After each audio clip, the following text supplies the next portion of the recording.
জাতীয় এবং স্থানীয় নির্বাচন নিয়ে যে বিতর্ক তৈরি হয়েছে ইতিমধ্যে, বিশেষ করে জামাত এবং বিএনপির মধ্যে আমরা বিশাল একটা ফারাক দেখতে পাচ্ছি। দুইজন দুই মেরু থেকে কথা বলছে। তো এই বড় দুটি দল যদি দুইটা ভিন্ন জায়গা থেকে ভিন্নভাবে কথা বলে, তাহলে জাতীয় ঐক্যমত্যের ভিত্তিতে সামনে আসলে যে নতুন বাংলাদেশের স্বপ্নের কথা আপনারা বলছেন, সেটা আশা করা যায় কিনা? বিসমিল্লাহির রহমানির রহিম। ধন্যবাদ আপনার এই প্রশ্নের জন্যে। সত্যি কথা বলতে সেই দীর্ঘ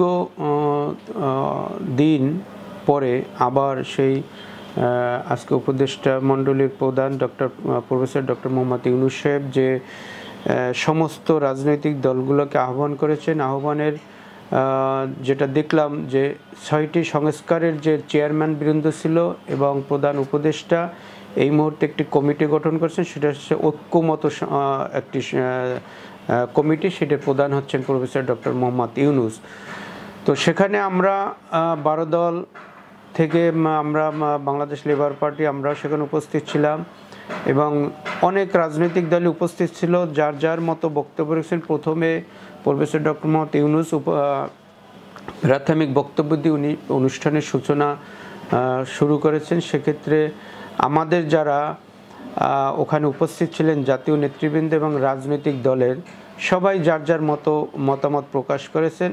কিন্তু আমার কাছে যেটা প্রতীয়মান হয় যে ওখানে এই মুহূর্তে স্থানীয় নির্বাচন না জাতীয় নির্বাচন, এ ব্যাপারে সব দলেই মোটামুটি একটি বার্তা দিয়েছে। সেই বার্তার প্রধান উদ্দেশ্য দেখেছি অনেকেই স্থানীয় নির্বাচনগুলো জাতীয় নির্বাচনের আগে করার জন্য প্রত্যয় ব্যক্ত করেছেন এবং দুই একটা দল হয়তো জাতীয় নির্বাচনের আগে এবং সংস্কারগুলোকে পরিপূর্ণভাবে শেষ করার পরে জাতীয় নির্বাচনের। কিন্তু আমার বক্তব্য হচ্ছে স্পষ্ট,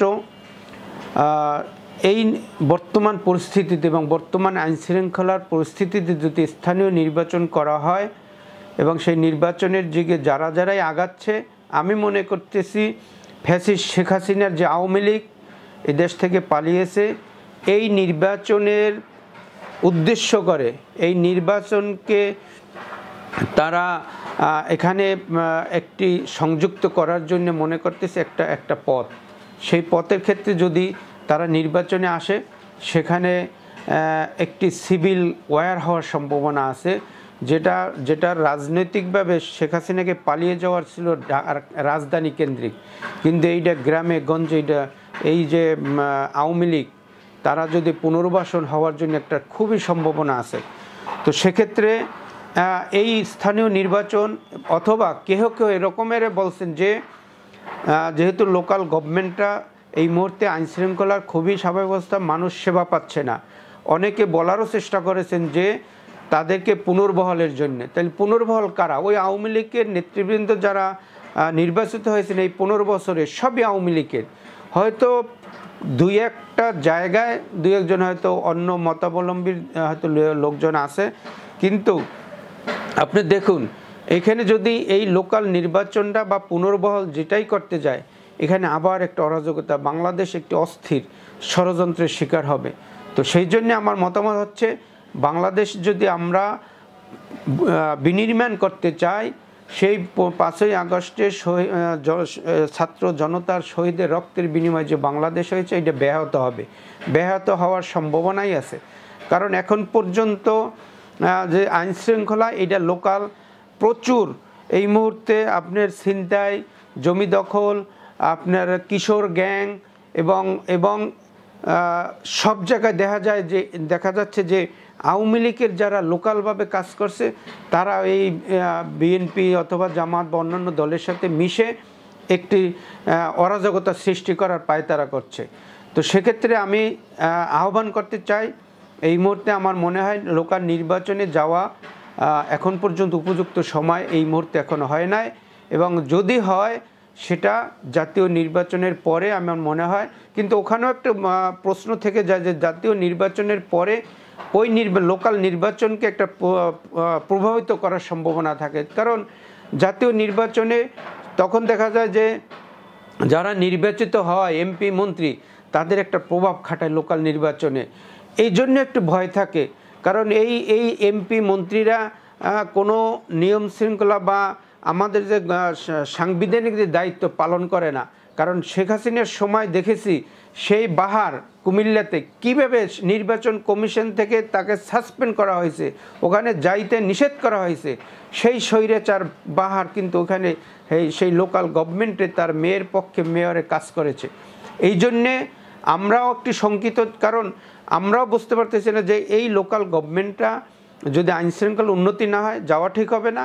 আবার জাতীয় নির্বাচনে পরে গেলেও ওই যে এমপি মন্ত্রীদের একটি প্রভাব এখানে প্রবল থাকে। তো সেই জন্যে প্রফেসর মোহাম্মদ ইউনূস ঐক্যমতের যে ডাক দিয়েছে, সে ঐক্যমতে সবাই আমরা যার যার বক্তব্য রেখেছি।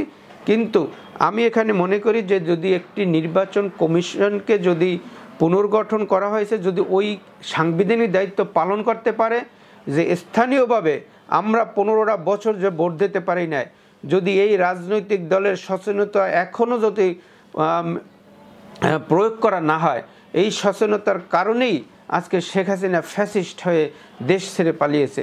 তো সেই জন্যে আমি চাইব জাতীয় নির্বাচন আগে, কিন্তু এই জাতীয় নির্বাচন করতে যে এখন পর্যন্ত পুলিশ প্রশাসন বা অন্যান্য যে এই স্টেক হোল্ডারদের, যেমন পুলিশ প্রশাসনে অন্যান্য যারা আইনশৃঙ্খলা নিয়ন্ত্রণ করে নির্বাচনে, তারা এখনও ওইভাবে দৃশ্যমান নয় তাদের যে নির্বাচনের প্রক্রিয়া। তো সেক্ষেত্রে এখানে সেনাবাহিনীর একটা ভূমিকা থাকা উচিত, কিন্তু সেনাবাহিনী এই মুহূর্তে আমি দেখতেছি তারা ম্যাজিস্ট্রেসি ক্ষমতা যেভাবে প্রয়োগ করতেছে কোথাও দৃশ্যমান নয়।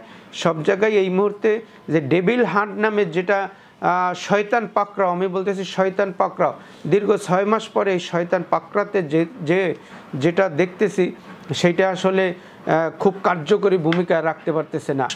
রাষ্ট্র একটি রাষ্ট্র কাঠামো দ্বারা পরিচালিত, সেই রাষ্ট্র কাঠামোর যে সাংবিধানিক এবং প্রতিষ্ঠানগুলা, এগুলো এখনও সক্রিয়ভাবে তাদের দায়িত্ব পালন করতে পারতেছে না।